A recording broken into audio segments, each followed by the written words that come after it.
She won some legit awards, put it that way. I was technically ranked #1 in the world, 30 and under. There you go. Yes.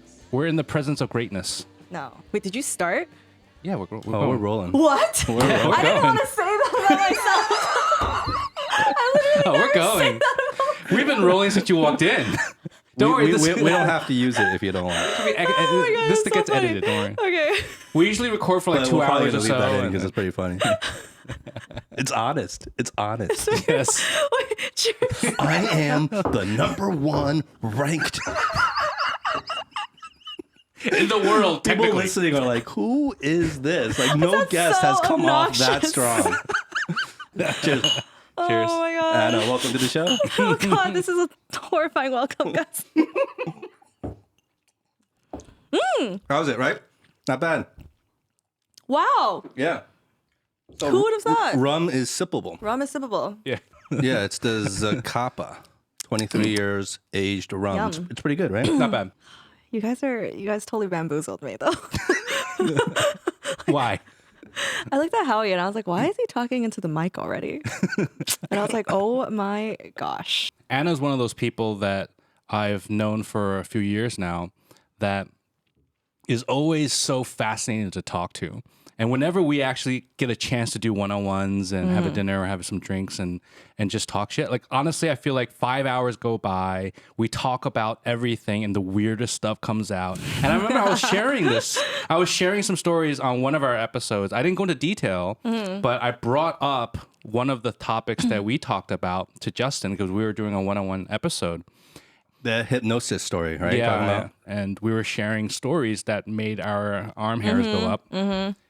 Okay, I will give you a little bit of context on this hypnosis session because it wasn't necessarily like I had planned to be hypnotized per se. So during COVID, I feel like everybody went through a really rough time, and especially so for me. So I got stuck in Taiwan, and by stuck, I quite literally mean stuck there. And this is right before the first major lockdown, Yes, of right? the world, essentially. So I think not even 2 weeks into these 7 weeks, the entire world shuts down. So the world shuts down, and I'm essentially stuck in Taiwan with no family there, no friends there, and no career of any real sort because my company is based here. Based in Shanghai. Based in Shanghai. So in that sense, I became very lost. I drank a lot, partied a lot, sang a lot of KTV. I did all of the ratchet stuff that you do when you don't want to face reality. And then it just got worse and worse and worse from there. And following suit, obviously, depression and just being in a really bad place. And all your apartment, your office, Everything. your staff, you can't get back. You can't get back. Yep. What happened? Like, what is Well, that it like? feels like being locked out of your own life. I can only imagine. Yes. So I was actually speaking to a good friend of mine. His name is James, about this recently. And basically what I think the realization that we kind of had was that it's not that COVID made people more okay with being alone.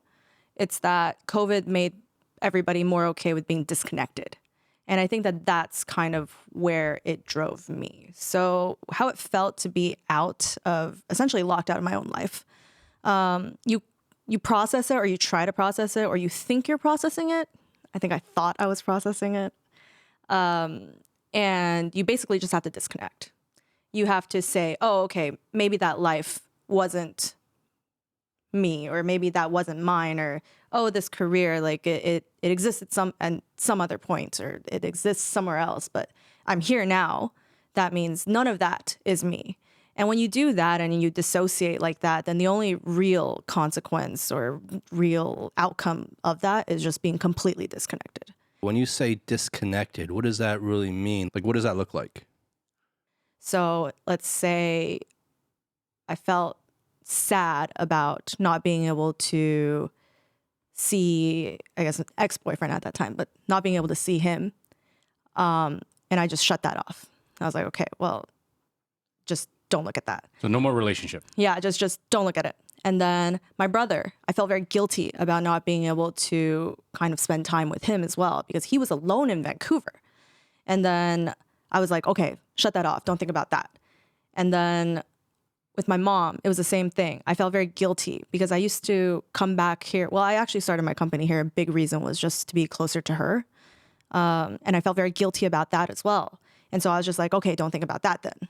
But how all of these intangible mental blockages manifest in a tangible sense, it just means that you quite literally disconnect yourself from everyone. So people would message me and I would probably take like weeks to reply, days maybe. People would call me and I would look at it. I would be, I just cannot pick this phone call up. Like, I just don't want to deal with this. Yeah, like I just can't. And it's definitely not healthy, very toxic, but that type of disconnect, I think it just manifests in all aspects of your life, really. And it makes you very lonely. So it's because of the disconnect that you're lonely, not alone. And I'm just visualizing the metaphor of you're on a boat in the ocean and the boat's carrying on too much weight, so you start throwing things overboard. Right? It's like jettisoning things off, right? Oh, I don't need this barrel of hay or wheat or whatever is on my boat, right? I'm visualizing like an old timey like sailboat, okay?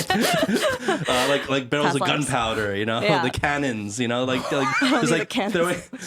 It's an old pirate boat. Okay, that's what I'm visualizing. I see it. I see a wooden pirate ship. Yeah. Wooden pirate ship. So you're just like throwing and casting things overboard. Because you want to lighten the load because you just can't deal with it, right? I just can't deal with it. Yeah, otherwise, your boat just wouldn't stay afloat. No, absolutely not. Absolutely not. I'll give you the background of how I ended up with this hypnosis thing going on. So I would say that I tried quite a few different ways to talking about the creative process, right? The creative process that is living and life. Then I think when that was blocked off and I became super disconnected from it and disconnected from myself and who I am and all of this, then I started looking for ways to find that. And I looked for many different ways. Obviously the alcohol, the drinking, that was first. And then I did a lot of weird things actually. In Taiwan, I don't know, do you know what mazu is? Mazu? So it's like this, I think it's this like water deity maybe. And then every year Taiwan does like a mazu raojing where they walk across from like Taipei all the way down to like the southernmost tip of the island to bring mazu to kind of like do a pilgrimage across all the mazu temples. And then you just walk. Oh, so you did this? I did 2 days of it. Okay. How far did you get? Not very far. You cannot walk very far in 2 days. No. Realistically, you cannot walk very far in 2 days. But I did it just kind of seeking experiences and looking for inspiration and just anything that could kind of unblock that creative process that is life. So a lot of weird things, a couple substances. So I recently started a new kind of like creative collective called Room Temperature. And the inspiration behind this is from the first time I ever did LSD. I've never really dabbled in psychedelics before. It wasn't something that I kind of felt comfortable doing, but I have a very good friend, also / business partner, Charlie. So he and I went to Family Mart and he was like, can you grab me a bottle of water? And so I picked one up from the fridge and I handed it to him. And he looks at me. He's like, I'm not really feeling ice water today. And so he hands it back. I put it back in the fridge. And he grabs one off the shelf. And I looked at him and I was like, room temperature water? And he looked at me and he asked a simple question that stuck with me till now. He's like, what's wrong with room temperature? And I realized that, yes, creatives at the end of the day, we're always trying to feel something. You want to feel hot, you want to feel cold, you want to feel pain, you want to feel joy. Whatever it is, you're always trying to feel something, right? And the reality is the truth is actually somewhere always in the middle. The truth is somewhere in the middle. The truth is room temperature. Like these extremes that we're always trying to balance, those are not truth.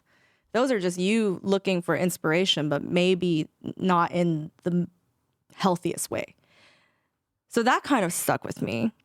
And then QHHT. So QHHT happened, I think before this. One session before, one session after.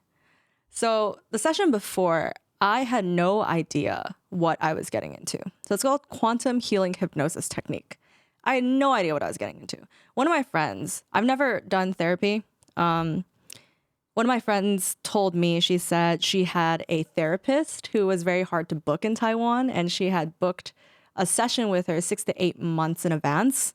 And she said, I seem to need therapy more than her. So she's like, take my slot. At that time, I was like, okay, take your slot, sure. But I don't know what I'm taking. I was just like, sure, I'll go to a therapy session. And the therapist, she emails me and she's like, oh, okay, so this session's going to last 3 to 6 hours. Just come with a list of questions that you have that you kind of want answered. I was like, okay, sure. And I asked her, like, what kind of questions? What can they pertain to? She's like, anything. It could be superficial. It could be really deep. It could be about life. It could be about anything, essentially. So I went. I get there. We chat first. So she talks to me just about life and my experience growing up. I think we chatted for maybe 2-3 hours. And suddenly she's like, okay, lie down. I'm like, okay, lie down, sure. And she's like, close your eyes. She's like, now we're going to do the hypnosis part. I'm like, what? Come again? Wait, hold on. So before you went there, you didn't, did you not find out exactly what was going to happen? Or No, because I didn't know it was QHHT. I didn't know it was anything in. Your friend just introduced it as a therapist? Yeah, she was like, oh, this is therapy. And I was so like, can we okay. define that again? QH. Quantum Healing Hypnosis Technique. So quantum healing, I believe, comes from quantum physics, which believes that basically any particle can, I guess, exist in or express itself in many, many different ways, because on a subatomic level, it's actually not a 3D particle that we're experiencing. At least that's my understanding of it. I could be totally just bullshitting you guys. But I think it comes down to like Einstein believing in string theory. So he believed that the smallest particle is not quartz. It's a one-dimensional vibrating string. So if that were true, then technically, yes, you could recast these disparate particles as essentially whatever reality you wanted. So this idea of parallel realities, or this idea that all the lives that could have ever existed already exist and they all exist at the same time and it's just not linear, I can get behind that. So that's kind of where the quantum healing came from. And then hypnosis, I guess, is just the technique that they use. But it was explained, it was actually explained to me after the session. So the theory is that the moment before you wake up and the moment right before you fall asleep and the moment right after you wake up, those two moments are when you're kind of, I guess, in between dimensions, realities. I sound insane, but yes, you're in between kind of, you're like in between those dimensions, between this physical reality, which I guess is like the third dimension or whatever people want to call it, and some other form of higher vibration, something. So QHHT is supposed to hold you in the moment before you wake up, or the moment before you fall asleep / the moment after you wake up. It's supposed to hold you there, but for a couple hours. And in that moment, in that, I guess, space, you're supposed to be able to see past lives, and you're supposed to be able to connect with your higher self, which is also referred to as your subconscious. And that energy is supposed to be able to answer questions. So that is a theory behind it. So the hypnotist technically doesn't answer any of your questions. She doesn't really, she'll ask the question and then she might guide the conversation a little bit, but that's all it is. Everything else is coming out of your own mouth, which is very freaky. Because afterwards, I remembered maybe 50% of what I said, and they record it for you. So when you go back and you listen to it, it's very freaky because you actually were not asleep. You were just speaking. That's super creepy. See, when she told me that, that's when I remember when you first told me the Yeah. story, and my immediate reaction was, first of all, I was very happy to hear that it was recorded and not just, based off of someone telling you. But secondly is I need to hear that recording, Yes. right? Wait, you brought the recording? I picked a few. That's creepy because I would like. That's creepy. It reminds me of what's that movie, like Paranormal Activity? Like after I watched that movie, like I would never film myself sleeping because I don't want to know what happens while I'm sleeping. Like I don't want to see like a shadow there Nope. that I didn't notice before, and then have to live with that for the rest of my life. Let me tell you something. So I downloaded a sleep app, okay, and I have my sleep app on my watch as well. Oh, Lord. And what it does is it records your sleep, and so it tells you how much you snore and how deep of sleep you get and how the quality of your sleep. And then basically it records anytime there's like loud noise. So basically from the snoring or anything like that or moving of the body, it'll record for like a minute or two. Yeah, that alone. Yes. Freaks me out. So at first I didn't think too much about it. I don't want the analytics. I didn't think too much about it, but of course I'm going to play back, some of these recordings, and then I'll this one time I'm listening to it, and I'll hear like my snoring, I'm like, and then all of a sudden there's a lot of like white noise in the background because there's a lot of noise in the world, right? Yes. Reality is noisy. Okay, you realize that white noise is loud when you record nothing. So you hear white noise, and then all of a sudden I'm like, did somebody just say something? And like I'm not joking. What? I'm not joking. I couldn't hear what it was being said, but you basically hear it's like, like something like that. I'm like, wait, Like a whisper. yeah. I'm like, did somebody just say something? And then I played it for my wife. And she's like, it's your imagination. It's probably Maki, the dog, right? Or it's probably just the wind, or you probably just moved. I'm like, yeah, it makes sense. I'm not gonna think too much about it. But what you just said just triggered something in me because I remember in that moment I got scared. I was like, is there a ghost in there? Is did it catch a like ghost? why would you even want that rattling around in your head, right? Like obviously it's probably some It's wind. explainable. Yeah, it's explainable. Maybe. But why even leave that little thread of doubt? Yeah. Right? Oh, Like why even absolutely. play that game? Especially because white noise is so noisy. Next time, if anybody wants to take a test, just go into your like a silent room and press record, play it back, and you'll realize there's noise. It's not silent. Yeah, if there's anything we're trying to get across in this podcast today, how we really want all the listeners to know that rooms are very noisy when you go and record them. White noise hides a lot of stuff. White noise. White noise You're like really hides a lot passionate of about Yeah, white noise. white noise hides. That's very creepy. But that's also like a metaphor for life, right? Like life is noisy, like you said. Life is noisy. That's You very think it's true. silent. Mm-mm. That is very true. Actually, that's very deep. Oddly deep. And I just want to I want to call back your room temperature thing. I think it was pretty awesome, actually. Yeah. I don't want to just like let that slip by. It's pretty awesome. Thank you, Especially thank you. the point that you made about people tend to go to the extremes, right? But the answer certainly usually tends to lie in that middle ground, that room temperature.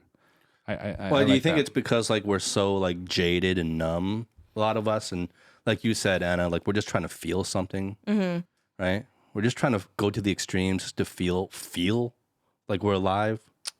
I think so. I guess I have a. I don't know if this is kind of a tangent, but so let's say that energy cannot be created or destroyed, which is true. Let's not just say that. That's true, right? So energy cannot be created or destroyed. And I feel like if we're looking at ideas, creative, or this process, art, all of this, there is that kind of compulsive force, I would say, for a creative. And a creative can be anybody. It can be an artist, it can be a musician, it can be a chef, tech guy, just anybody trying to put something out there that doesn't exist, right? Like, and it's very compulsive. I think the Greeks called it the daemon, and it was about What's the daemon? it's this force that's trying to create something through you. Carl Jung believed something similar to. He believed that creativity and like artistic expression was compulsion. It was just compulsion, right? And I feel like to tap into that compulsion is so difficult to explain that a lot of creatives end up trying to explain it. And then when you try to explain it, that's when you start looking for quote unquote inspiration, right?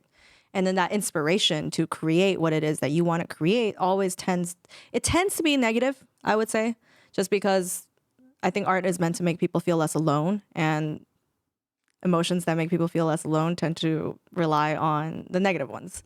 If I can relate to your negative emotions, then I think we both feel a little bit less alone, right? Like the whole misery loves company thing. Because that's what we want healed the most, right? Yeah. That's what we're most desperate about. Exactly. So that's what makes you feel less alone. And to create that, then you look for this inspiration in a very, I would say, dark place. So you're looking to feel that. You want to feel that pain. You want to feel that sorrow. You want to feel that loss. You want to feel that emptiness. And maybe it's even subconscious. You're just seeking that out in order to be able to express this creative idea or whatever it is that you're trying to put out there. Yeah. And so I feel like that's very toxic. I've seen people go down some pretty dark paths because of it.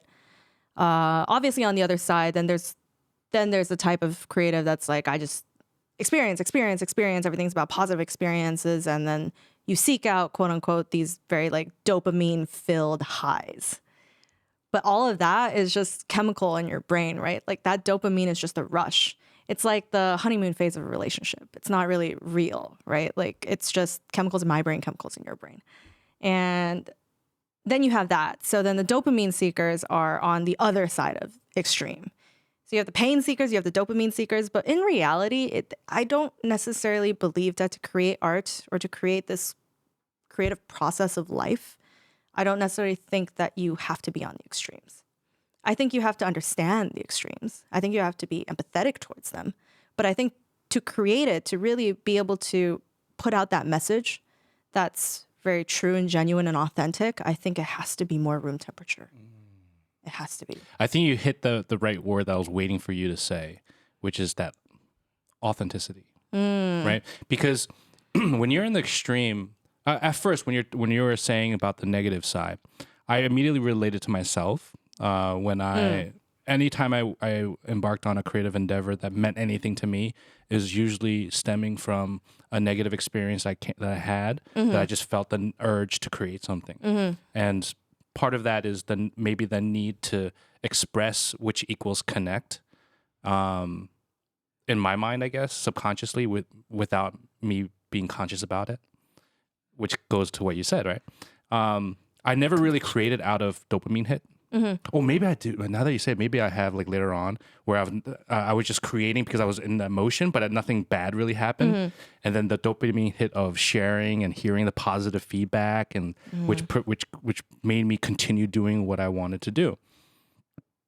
But is that authentic? And that's what I'm just asking myself. And when you said that last line of when you hit that middle ground, that room temperature, maybe that's where the authenticity comes from, because you're not seeking that connection, nor are you seeking that dopamine hit, right? That acceptance. Yeah. Maybe that is that pure authenticity, but how does one get there? Like how does one be that? I think that the best way to reconnect with yourself, with life, with whatever experiences you're trying to put out there, I think the best way to do that is actually to disconnect. Like you can have rehab for alcohol addiction. You can have rehab for whatever addiction. I think there is also a creative addiction. Like this addiction to dopamine or this addiction to pain. Like you can be addicted to either side, right? But I do think there is that addiction. And I think what's necessary to kind of find that room temperature point is to be able to disconnect. So I heard something on, from Daniel Allen, actually. We were doing an interview with him and a couple of other artists. We were trying to put together a song for the earth, essentially, to save the corals in Bali. Anyways, beside the point. But he said art is just input output, and that kind of resonated with me too. It really hit me, because if you have the same input, then you're going to get the same output. So if you're constantly seeking this addiction of highs and lows, then you're going to keep getting whatever it is mental turmoil that you're in. And in order to be able to change that, then you need to change the input, right? So if the input is to seek the extremes to get that type of output, then you kind of need to disconnect from the extremes. And you do need to have a space, have some time, I would say, to just really just be with yourself, like-minded individuals, and maybe take a step back from whatever it is that you feel the compulsion to create right now, and just kind of look at yourself and be like, okay, wait, but like, who am I, right? Like who am I? Do I love myself? Is what I'm putting out there out of love or fear? Like these are questions that I've been asking myself recently, especially in the recent years. And yeah, so I really want to do a retreat. That's kind of what I hope. I hope Room Temperature creates an IP. By Room Temperature creates, I guess it means me and the team. I hope we create an IP that allows people who kind of feel similarly to take a little journey with us and just go somewhere remote. I think nature is very healing. I think that's very cliche, but I do believe it. I think nature is very healing. I think people's energies are very important. Who you surround yourself with will definitely influence how you feel. Yeah, and I feel like people need that. People need to see other people doing stuff for fun, doing stuff just to experiment, doing stuff just because they want to. And I think with that, it removes the layer of fear. Then you're doing it out of this childlike, which is why when you said that what you guys are doing now is fun, you're going back to being a child, like that really resonates with me, because I genuinely believe that's what needs to be done. Or like the older you get, the more you need to kind of just be able to hone back and say like, oh, look, like it's not that serious. Like we're so small on this big ass planet, like, or this universe even. Like we're so small, we're so insignificant. Like all we need to do is just whatever it is. Of course, we have the luxury to do this. Like I'm not saying everyone has this luxury, but because we have the luxury to do this, we should just be doing what we want. We should be putting it out there. And by putting it out there, even if it sucks, honestly, like even if it sucks, somebody's going to look at that, hopefully, at least one person, and be like, wow, like they suck and they can still do this. The positive out of that. Like, that's crazy. Like, that's how I feel sometimes. I wasn't expecting that. We must be inspiring a lot of new podcasters then. You guys do not suck. Look at this. But I'm sure there are people out there who put stuff out there just because they have no fear, and there's that love present. Yeah. They're like, did you listen to the newest On a String podcast? They're still doing it? Oh, we should start. If they can do it, they can then anyone can do it. Honestly, I'm sure you guys have inspired tons of people. Probably not for that reason, but No, I get it. I mean, in another way, it's kind of just the freedom to be foolish, right? yeah. Like, another cliche, the whole, Steve Jobs kind of Stanford speech, but like, stay foolish, stay hungry, right? Yeah, and I really believe in that. I believe that the more, like, the older I get and the more I reflect on not only myself, but, the people around me, I find that where our behaviors and our actions, which lead to our emotions, are often, really often, guided by other things that are not ourselves. And those things can vary for different people, but usually it's people's expectations or opinions or your reputation, your ego, whatever, right? And the older I get, the more silly that gets, because you realize that you have less and less time on this earth. And so the whole kind of deathbed cliche of you're laying on your deathbed, what really do you really want to remember your life for? Like, what really would you have done that, like, are you going to regret that you lived your entire life because you were basically living in fear? Or you were living kind of other people's version of you or expected version of you, or you were just too afraid to try and take chances, or you were just too caught up on this kind of synthetic thing that we call like millions, or like, like it's just more of that kind of just starts weighing on me. And it goes back again to the idea of like, what are we doing, right? Am I really being authentic? Mm-hmm. So I don't know. Like, it really, like, this conversation resonates with me because that's precisely where, I think I am in my life. Mm-hmm. And I'm asking myself all sorts of questions that I don't know how to answer yet.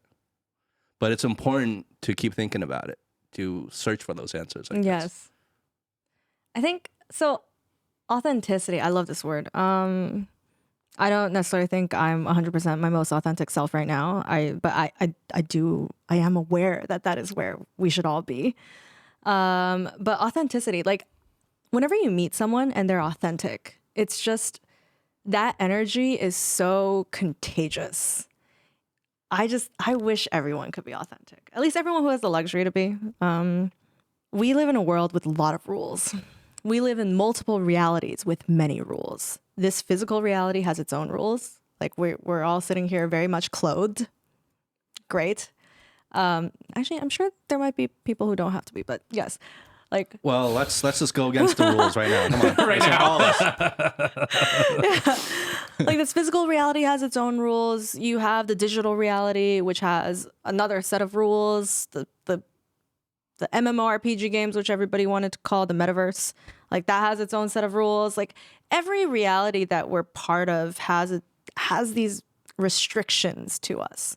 So I'm not saying like go against all restrictions because that's just an absolutely Chaos. Yeah, that's chaos. That's no way to live.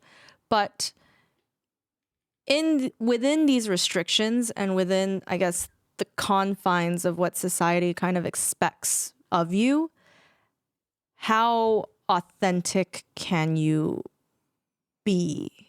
I think that's a question that I've kind of been asking myself because I very much do think I spent the last 30 years becoming society's version of me. And I realized with each so-called achievement or quote unquote success, nothing really brought me, it was like a fleeting happiness. It was like, oh yeah, like the dopamine hit, right? Like, yeah, that's great. Like I feel great.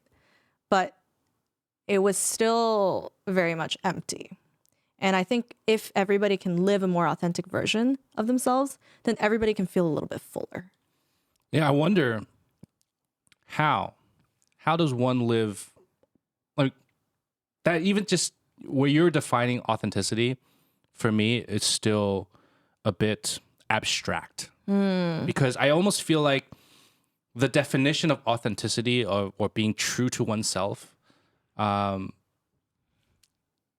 does one ever even measure that?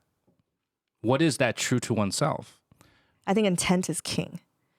So what a person's intent is. Am I sharing this story because I want you to feel like I get you so that you feel a little bit better because I'm the type of person that wants you to feel a little bit better? Or am I sharing this story because I want you to know how awesome I am? I think when you're sharing something, if your intent is,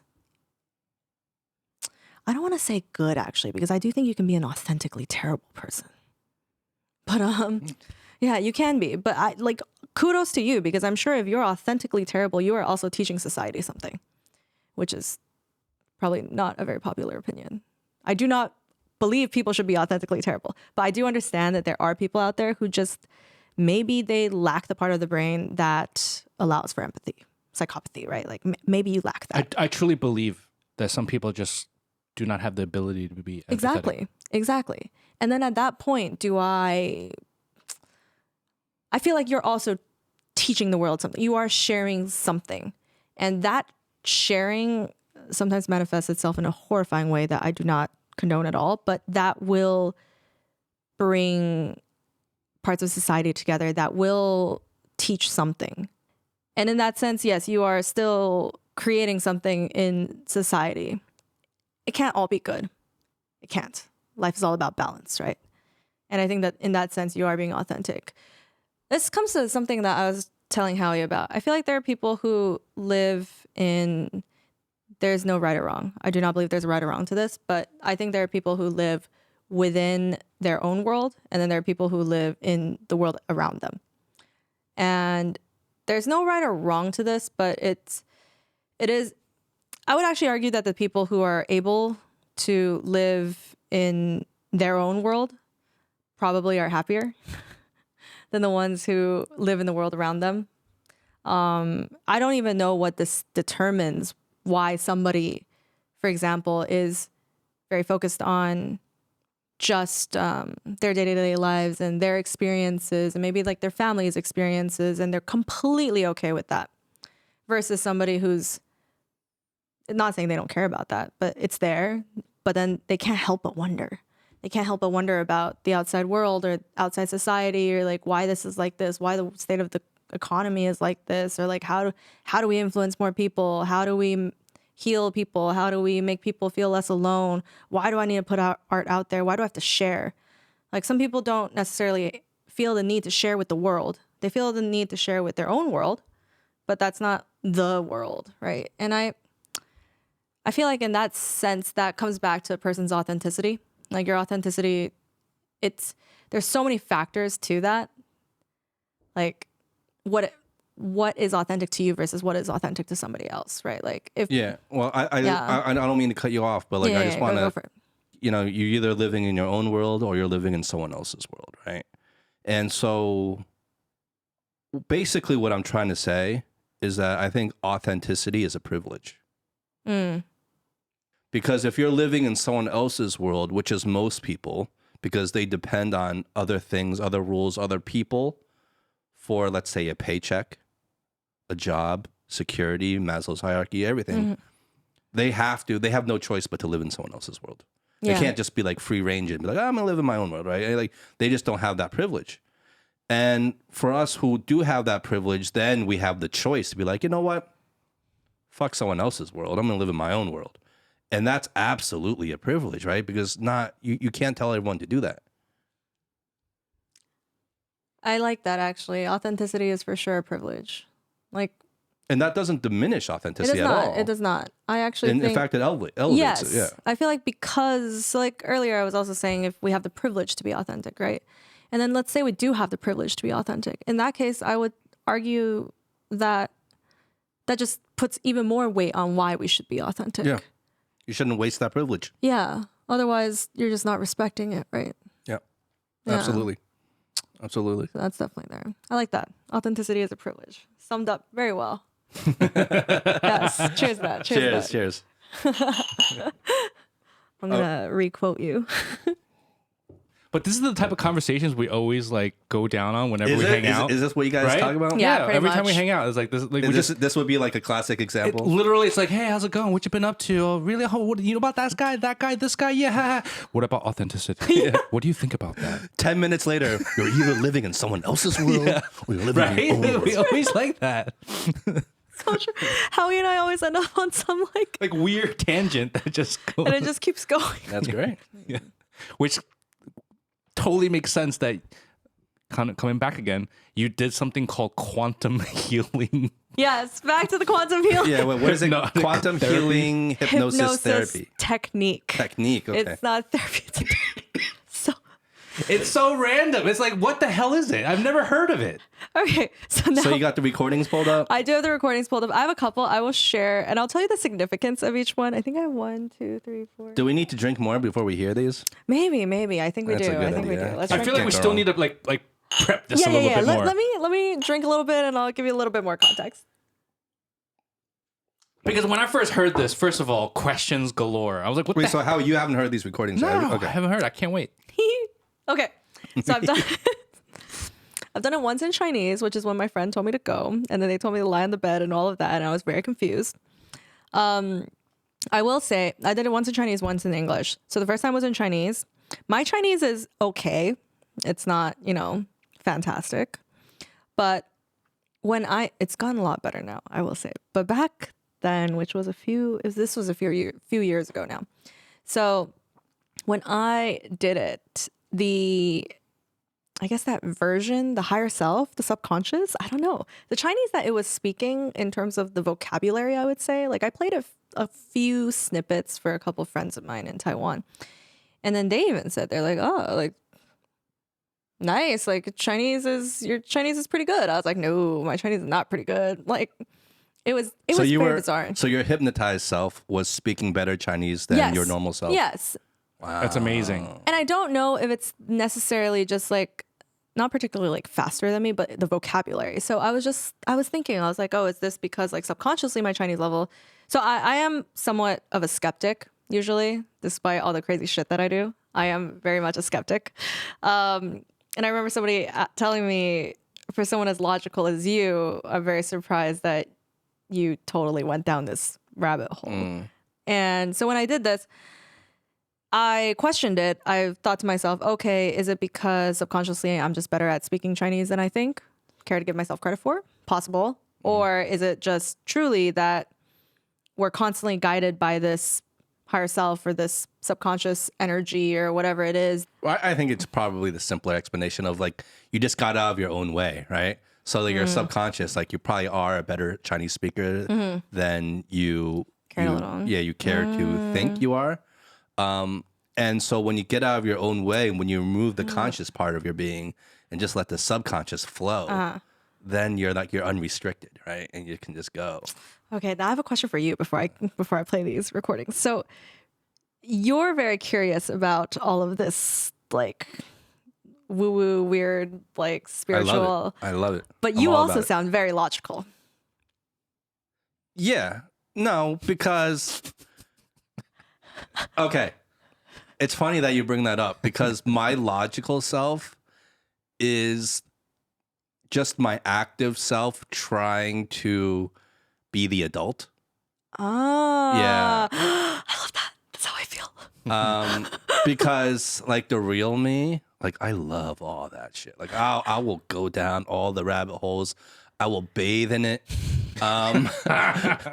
Because I just really enjoy the fascination and just no matter how small the possibility is, if it's like just a minute possibility, I love just asking myself, what if? But what if? Right? Like we know so little, right? Truly. So like what if? And then just to imagine that, because again, like going back to this like idea of authenticity, I feel like as we get older, we get jaded and we try to be more mature and adults. And so all like the kind of childish fascination and curiosity gets suppressed and we forget about it. We forget that we were even ever that way. Yeah. And we suppress our curiosity, which lowers our like imagination. For sure. Well, think about the term, the childlike imagination. Exactly. Yes. When you're a child, your imagination is going wild. You're led by your imagination. So like Anna, when you were saying like I sound logical because that's only just like my other part of the brain being like, okay, kid, it's probably really like this though, and let me just shut you up really quick, right? Like that's just the both sides of me. My friend who is a doctor who graduated from an extremely accredited Ivy League school. I was talking to her about this actually before I went down this path. I was talking to her and she asked me if I'd ever looked at the brain scans of an adult on LSD versus the brain scans of an infant versus the brain scans of an adult on average. And I had not. She pulled them up.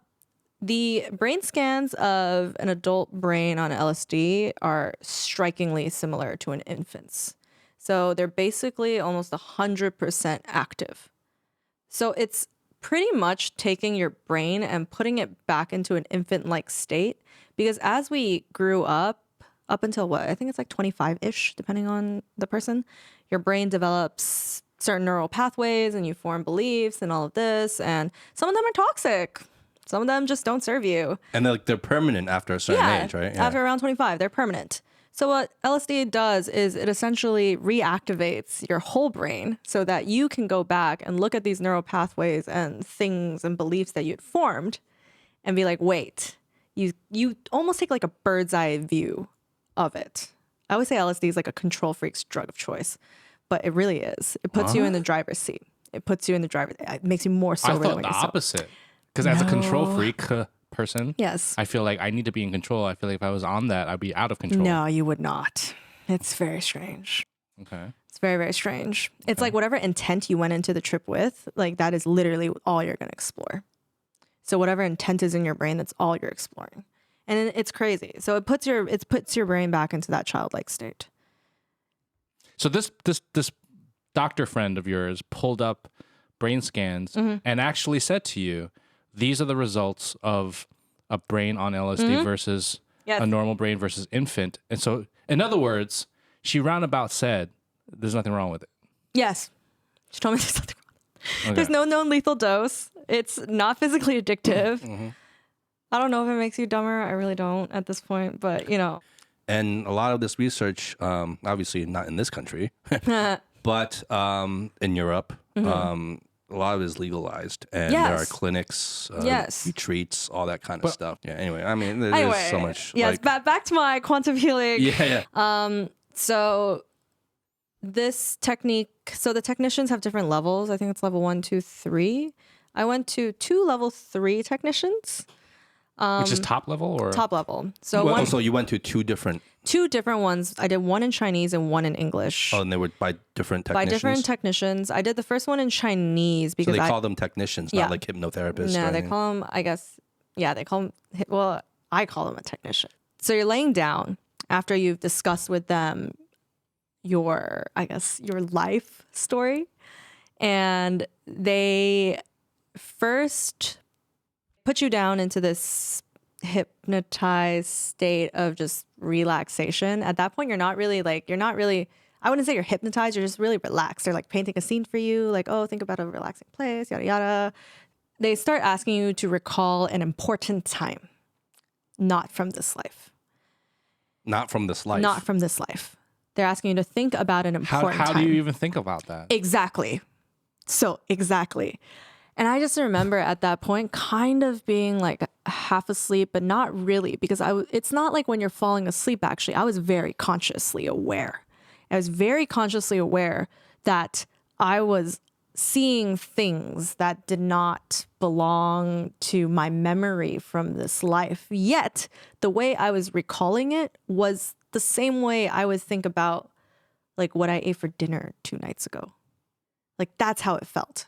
Wait, so this is when you were already fully under? Like, is there a part where like you're going fully under already? Like how does it like? So I how think- do you go from like just being sober, awake, right, conscious, to that state? Like, is there like a clear line you cross, or is it just? No, not for me.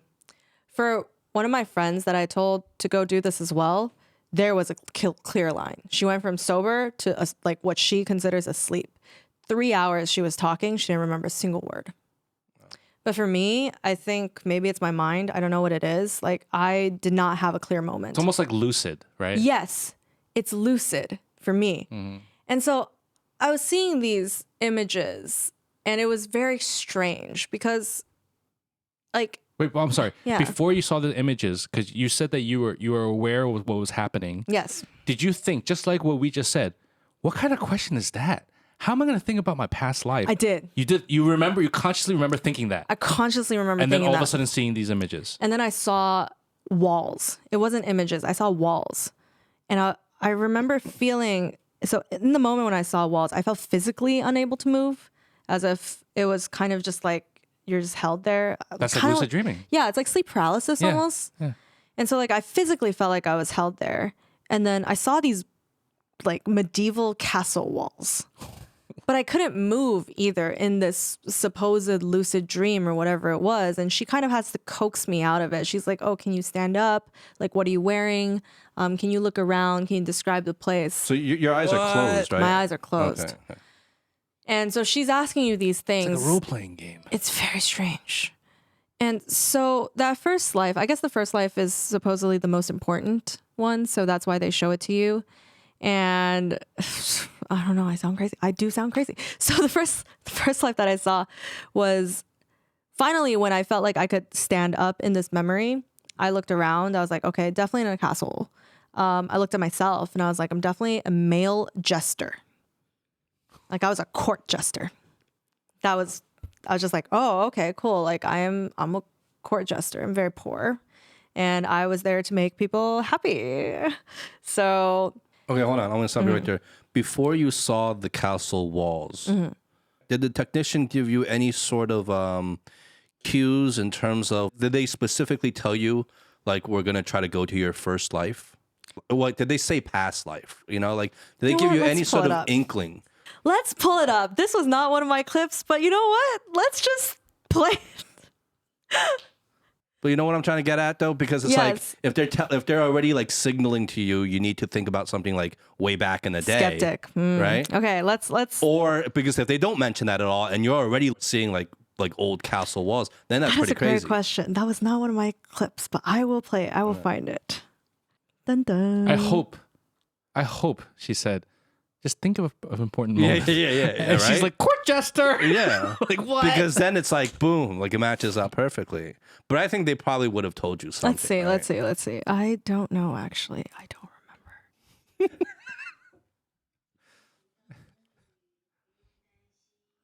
I want to try this though. Yeah, there's a lot of things I think. There's a lot of things I want to try. Yeah. You found it? I found it. All right, let's Oh, do it. jeez. Okay. Let's see. 回去，回到过去的时空。我现在请这朵云移动，请它带着你回去，回去，回去，回到另一个时间，另一个地点，到一个有我们想要找到讯息的地方。让我们能用最好的方式帮助你。白云在移动，它正带着你回去，回去，回去时空之中。我们在寻找最适合的时间和地点，停下来看一看，好好观察。 She didn't say anything about going back in No, time. it's not past life. Yeah, she just Yeah. said go to a time, a space. I have the English Yeah, but one that's, too. moment. but that's all kind of what is like that's all hinting at like kind of what like go to a past time, past space. Well, but not. Well, I was trying to put myself in that situation, and I would not think medieval. Like No, maybe not medieval. Would you think other life, or would you think your No. current life? I would think. I wish I played that for you guys, and then you told me. Yeah, because I would think. Because I would think. What I would time just it think. was I would just think coming? about like, okay, go back to a time, a space, a moment. You know, the center. You know, it's very vague. So I think. It's vague. Yeah, she's You she's know? kind of 一直在回去, Yeah, 回去, go back, go go back. back, go back. Right. So I just feel like that means different things for different people, right? Like so, some people could just very well take it like, oh, I'm going back. I think you're to- reaching. Maybe. I think you're reaching a little bit, but because honestly, unless she goes to go back to another time of life, right, another self, then you start to think about different, maybe weird situations. But you're not thinking about you're in your own body. You're thinking about like, yourself. most people are just gonna like go to Yeah. like in the context of Think their about life, it. You go right? back to another time. You go back, another moment. I'm going back to my childhood. I'm going back to my teenage years. I'm going back to. Okay, you're right. You're right. Yeah. Right, you're right. Yeah, keep in mind, I did not know what it was. Okay. Like, okay. You're like, 你要回去哪里啊? that was the weird thing for me. Like, the strangest part was I did not know what I was doing. Like, she just listening to this again. Yeah, she's telling me 回去一个什么地点，一个时间. Like, it's I don't know. I don't know how I got medieval court jester out of it. Like, I really don't. Dude, I'm hoping like one day somewhere long in the future, they just see a THD, like light box, 回去, Like many lives from now. 回去, and then also you see a Donish drink this logo on Yeah, the like white brick I wall. see 什么一个 THD walls. I see these two guys. Like Your microphone. Your microphone. All right, sorry. Let's get back to Anyways, this. that life, I'll give you like a brief, basically the most important life was me, court jester. I had friends in the castle. I was very ambitious and I really wanted to not be a court jester and to be, I guess, wealthy to some extent. So I've befriended this like prince or something from like a small, maybe not even a prince, like a duke or something, like someone of royal blood, but from like a smaller place. so you were like seeing or dreaming all this like all, okay. but it's it's not continuous. You see scenes and then she guides you to say, okay, let's go to another important moment. Well, kind of how like a dream unfolds, right? Like it's not like a whole continuous thing. Yes, but it was so clear. Like in a dream, I feel like sometimes you can wake yourself up, or in a dream, like things don't make sense. Yeah. Like it's Yeah, like the timelines get mixed, or like just things don't make sense. Yeah, or like all of a sudden you're flying on a yeah, dragon. yeah. Like that. This was nothing like that. It was very sequential. So then from the court jester, befriended this little royal blooded kid. Essentially, he liked me so much that he told his dad he told me that he promised me, he's like, oh, one day I'll come back and I'll take you back to wherever I'm from, and like my dad will adopt you, essentially. But the gist of it is, yes, like he came back, he got his dad to adopt me. I went with him. I left my mom and my like other half sibling, and I just like did not give a fuck. Basically got all of the education and everything that royal kid got to change my name, everything. And ultimately one day, so the technician tells you, oh, go to another important moment. And then it's me in a room with this guy or this royal kid who's like, I think we were like teenagers at that point, maybe. It was me with a sword, and I was walking towards him. And in that moment, I was like, oh my God, I'm about to murder him. And like, there's nothing I could do to stop it either. I was just like, wow, like I'm about to murder him. And then you see yourself murder the guy. On his dad's deathbed, he asked me, do I know how his son died? I told him no. And then he dies alone. And then I marry this person, and this person leaves me because she's like, oh, all you care about is work. So then it continues and she leaves. So then I marry somebody else. She has 2 kids. She also leaves me. But I was very good at running whatever land it was. Do you know like what? Not that this really matters, but do you know like what like ethnicity you were? Were you like I was white. You were Caucasian. Yeah, Okay. I was Caucasian. It was weird. Yeah. So then she tells you, okay, like go to the last day of this life, and I was on my deathbed alone and super, just I guess alone because nobody liked me and kids didn't like me. The ex-spouses all left me. Like there's just nobody liked me. So I died alone. And that was the most important life. And then so you see a couple of past lives, and I saw 3. So after the 3rd life, she pulls you back and she says, okay, then she gets permission from your subconscious essentially to ask questions. And these were the questions that I came in with, right? Like earlier I said, like you have a couple questions, you write them down, and then you give them to her. And apparently, so the way this works is that she will ask your higher self or your subconscious these questions, and you are the one answering. But the freaky thing was when she asked for permission and she got it, when she asked the first question, I responded with her, referring to me. 他怎样怎样怎样，他怎样怎样怎样。And that was very freaky. Okay, I get it. Because she was asking you about the questions you had prepared going into the session, and you responded not as yourself. Yes. As one of your former lives. Not a life. Like a higher self or a subconscious energy, or like the collective consciousness, whatever a different that, consciousness. Let's yeah, say. like whatever that guiding. Talking about you, Anna. Yes. Oh, it was very freaky. Let's hear it. Okay, so this is the permission part. How does this work? 我有跟 Anna 的潜意识说话的许可吗？我尊重潜意识的力量，因为我知道潜意识会照顾 Anna 的身体，并且照顾得很好。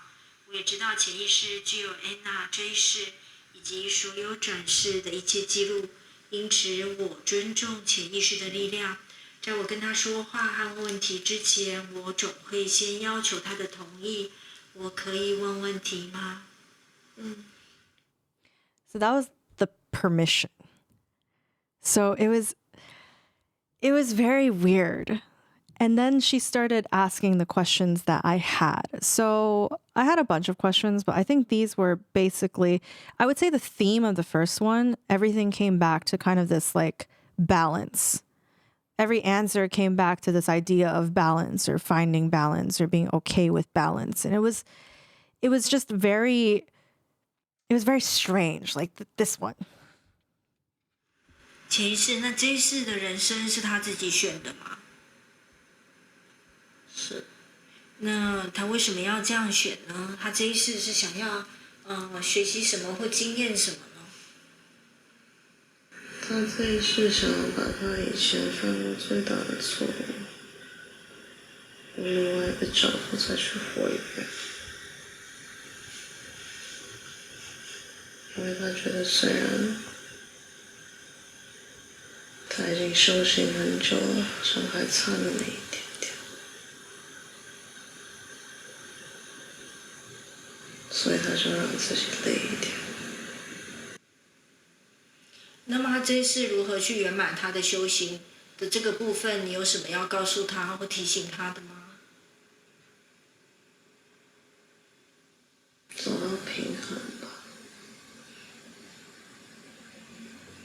他好像一直在做一艘船上，浪来了往一边跑，浪从另外一边再往另外一边跑，要找到一个平衡点。真的再去回想一下，到底自己是要什么。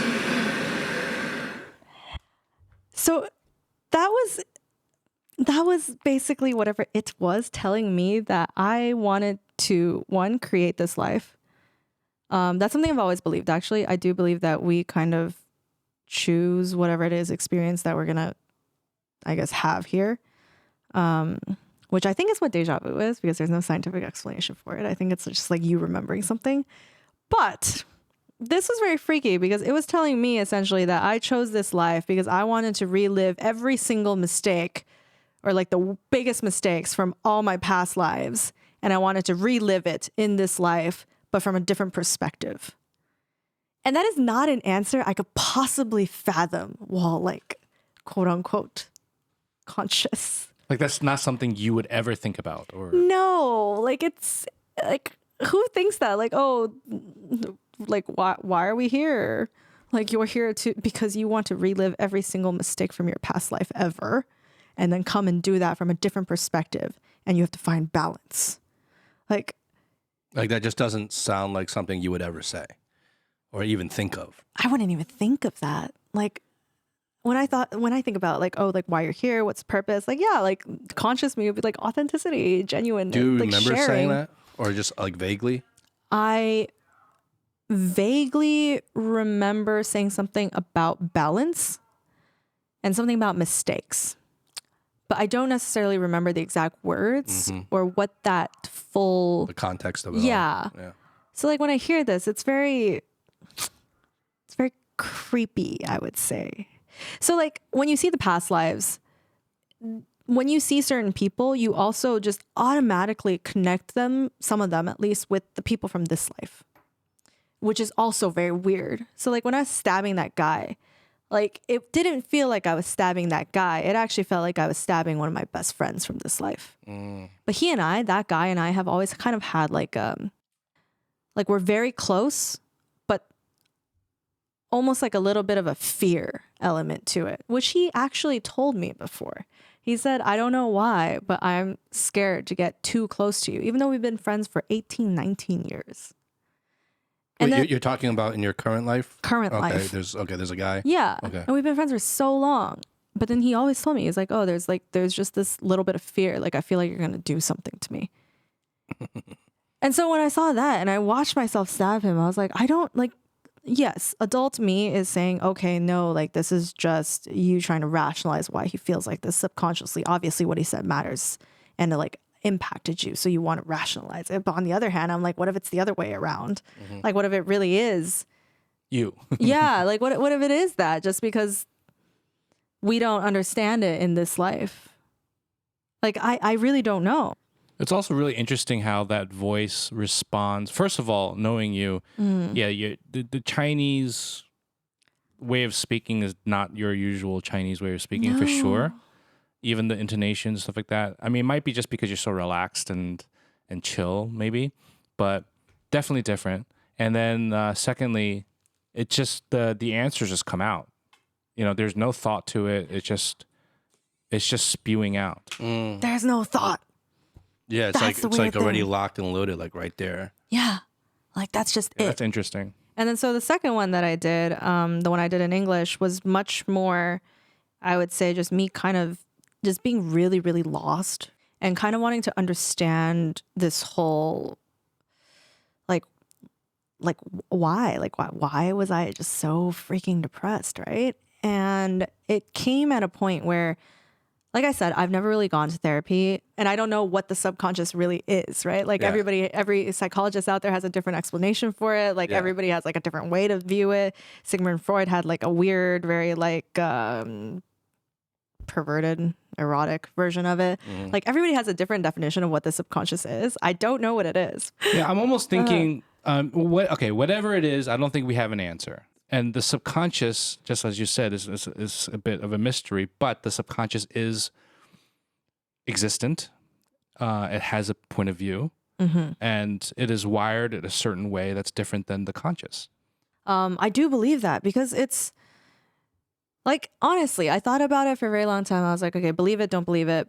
Part of me is skeptical, but even that skeptical part is like, okay, regardless of whether or not you believe this is a higher self, collective consciousness, or whatever it is, like I know that exactly what Howie said.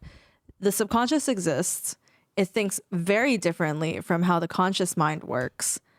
And it probably has an even stronger effect on you as an individual than the conscious mind does, even though the conscious is what you interact with on a day-to-day basis. And so this is just kind of in that sense, you're just kind of getting to know your subconscious a little bit better. Well, let's pick one more that's like Yes. that's like the best. Let me think. Okay, I'm Juicy gonna. Super creepy. I think the one on mental health is really creepy, actually. So All it means is that her brain functions with a higher capacity to feel. She thinks she blocked it all off, and maybe she did. She doesn't want to feel. But she has the capacity to. Because she doesn't want to feel so much. Her soul fighting her head to try to contain the emotions and feelings. Her head contains, her soul expands, and they fight, and it creates a rubber band effect. One wants to grow bigger, one wants to grow smaller. Fight, fight, fight, fight, fight, fight, fight. Up, down, up, down, up, down, up, down.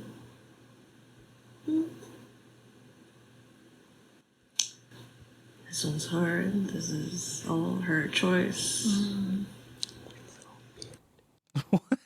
it's so weird. That was weird. So it goes on. That was the weirdest one. Yeah. It's definitely the weirdest one. That one like went on for maybe like 10, 15 minutes. And it kind of goes on to tell me essentially like, okay, it gave me a very different view on mental health as well. Like I studied psychology in college. It was it was just something I was very interested in. And it kind of gave me this viewpoint that what we call, or at least like, I guess the milder forms of mental illness, because now like apparently everybody is mentally ill. I don't think everyone is mentally ill, but I do think exactly what this says, that it's like a rubber band, right? Like if you actually subconsciously want to feel more, but logically your brain is saying feel less, there's conflict. If there's conflict, you're going to feel shitty. If you are a naturally logical person and somebody's telling you to be more empathetic, and you just cannot be more empathetic, it's going to cause you to feel shitty. Yeah. And that's why if a couple, let's say the wife is super logical, the husband is super empathetic, and then the husband, I don't know, tells the wife, like, you have to be more empathetic, you have to be more empathetic, you have to be more empathetic, but maybe she just can't. Then there's going to be conflict. Same thing in your own head. It's the same thing. This kind of like drives in on my fixation on this concept of love, right? Basically, it told me that I've had 2 moments in my life where I was able to truly love. And the reason why I was able to truly love in those 2 moments is because I was able to love myself in these 2 moments. But actually, all that really means to me is that you know yourself so well. You know all of your faults. You know everything that's wrong with you, even as narcissists don't want to admit it. But that means that you are your own mirror. You see everything that is negative about yourself. And if you can forgive and accept yourself for these negative traits that I guess are technically what society would deem negative, if you can love yourself despite this, then you actually know how to love. Because it's very easy to love a spouse, a child, like your parents. It's very easy. But to be able to love yourself means that you have to actually be so okay with the idea that people are imperfect. Because you don't feel okay, your spouse brings you something. They add some sort of value to your life. Your child adds some sort of value to your life. Your parents add some sort of value to your life. You can love them for that. But yourself, you actually have to love despite. And you know yourself so well, so you know everything wrong with you. And you have to love yourself despite all of this negativity. That's self-love. And if you can actually love yourself in that sense, that's why you're able to love everyone else. And I think it's because if you can love yourself, that means you are completely and totally okay with how flawed it is to be a human. Like, that was what that whole tangent went on about. And so it's very creepy. The whole thing was very creepy. The idea of love, of loving yourself, of being able to accept imperfection. Yeah. It's heavy. I mean, it's really hitting me right now in the sense where you're right. People say you have to love yourself before you can love others or love anybody else, right? Like hurt people. Mm-hmm. But you don't really know what that means. What does it mean to love yourself? I used to think when people would say that to me, or when I thought about that, I would think, okay, it just means that I am happy to be alone. I'm content to be entertained by myself. You know, I'm content with just being. But that's not it. Mm. We all can maybe, on some sort of intellectual level, understand the concept of loving yourself. But what does that really mean? Like you said, like in terms of like, what do you really need to overcome? Mm-hmm. What do you need to accept? Yeah. What's in the way? Like what's actually in the way of loving yourself, right? Because I agree, like loving yourself is, I think, the most difficult kind of love. Maybe the hurdle is desire, in the sense that it's hard to truly want to love yourself. Like, do you really want to love yourself? And I think, I guess, I'm guessing a lot of us are kind of in this space where maybe we're not ready to love ourselves and we don't want to, you know? Because what does that mean, right? Like with all our imperfection, if I were to actually truly want to love myself, then what is that saying about me? What is that saying about, am I just giving in to all my worst flaws and tendencies and thoughts, right? Am I just giving into that if I'm like authentically wanting to love myself? And maybe in some sort of self-defense mechanism, we don't want to love ourselves, because at least if we don't want to love ourselves, that's telling us that at least we're still fighting the good fight against who we are, and maybe trying to be a better person, or at least not accepting the current version of us. But then, so what that's saying is basically saying that a person should be flawless, though, because if you're saying we're fighting the good fight, what are you fighting the good fight against? You're fighting a good fight against your flaws, right? I think what you just said it. Because accepting is going against your biological kind of makeup, right? Because we're biologically made up to always seek better, right? And so loving yourself is kind of like saying that you're accepting your flaws. It's getting rid of the desires. You're getting rid of the biological need of better, and just being. So accepting, the idea, the definition of accepting, right? It's almost like giving up. It's like, yeah, you can think of it that way. It's like settling. Settling, right? It's like, sure. Yeah. Right? I accept it. Like, I'm not going to get any better. Right? This is the best I can do. And that's what I was trying to say, is that, like, how do you get past that? Because it shouldn't be about that.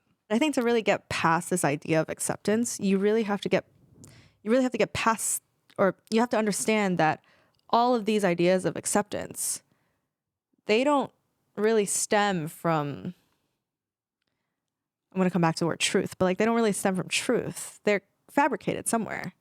Like to accept means that you have, like, there's a comparison, there's a basis, right? Like you're obviously comparing yourself to something that you consider to be less than in order for you to say, I want to accept this.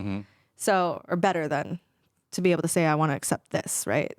But I think when you remove that comparison, because comparison is fabricated, right?